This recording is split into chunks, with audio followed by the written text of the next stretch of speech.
ഇപ്പോൾ കിട്ടിയ മറ്റൊരു വാർത്തയിലേക്കാണ്. ആലപ്പുഴ കായംകുളത്ത് ഗുണ്ടാ സംഘങ്ങൾ യുവാവിനെ തട്ടിക്കൊണ്ടുപോയി വെട്ടിക്കൊല്ലാൻ ശ്രമിച്ചതായി ആരോപണം. കൃഷ്ണപുരം സ്വദേശി അരുൺ പ്രസാദാണ് ക്രൂരമർദ്ദനത്തിന് ഇരയായത്. സംഭവത്തിൽ കൃഷ്ണപുരം സ്വദേശികളായ അമൽ ചിന്തു, അഭിമന്യു, അനൂപ് ശങ്കർ എന്നിവരെ പോലീസ് അറസ്റ്റ് ചെയ്തു.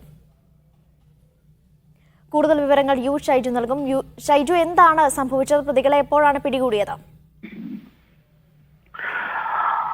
അനിഷ, അതായത് 16-ാം തീയതിയാണ്, ഈ മാസം 16-ാം തീയതിയാണ് ഒരു സംഭവം ഉണ്ടാകുന്നത്. അതായത് ഇതിൽ ഒന്നാം പ്രതിയായ അനൂപ് ശങ്കർ എന്ന കാപ്പ നിയമപ്രകാരം പോലും നാടുകടത്തപ്പെട്ട പ്രതിയാണ്. ഈ കുപ്രസിദ്ധ പ്രതി കായംകുളത്ത് ഒരു തട്ടുകടയിൽ വെച്ച് തർക്കമുണ്ടാകുന്നു. ഈ തർക്കമുണ്ടാകുമ്പോൾ ഇദ്ദേഹത്തിന് ഫോൺ നഷ്ടപ്പെടുന്നു. ഈ നഷ്ടപ്പെട്ട ഫോൺ അരുൺ പ്രസാദ് എന്ന കൃഷ്ണപുരം സ്വദേശി പോലീസിനെ ഏൽപ്പിക്കുന്നു. ഈ പോലീസിനെ ഫോൺ ഏൽപ്പിച്ചതിന്റെ വൈരാഗ്യം തീർക്കാനാണ് ഈ അനൂപ് ശങ്കറും അതോടൊപ്പം തന്നെ അമൽ, രാഹുൽ അടക്കമുള്ള ഈ 4 പേർ ചേർന്ന് ഈ 15-ാം തീയതി ഈ അരുൺ പ്രസാദിനെ കൂട്ടിക്കൊണ്ടുപോയി ആദ്യം കാക്കനാടുള്ള ഒരു കോളനി പ്രദേശത്തും പിന്നീട് റെയിൽവേ ക്രോസിന് സമീപത്തും വെച്ച് ക്രൂരമായി മർദ്ദിക്കുകയാണ് ചെയ്തത്. ഈ ക്രൂരമർദ്ദനത്തിന്റെ ഫലമായി വലത് ചെവിയുടെ കേൾവി നഷ്ടപ്പെടുകയും ക്രൂരമർദ്ദനത്തെ തുടർന്ന് ചെവിയുടെ ഡയഫ്രം പൊട്ടുകയും ചെയ്തു എന്നാണ് പോലീസിനെ ബന്ധപ്പെടുമ്പോൾ നമുക്ക് മനസ്സിലാകുന്ന. മർദ്ദനത്തിനിടെ അരുൺ പ്രസാദ് ഇപ്പോൾ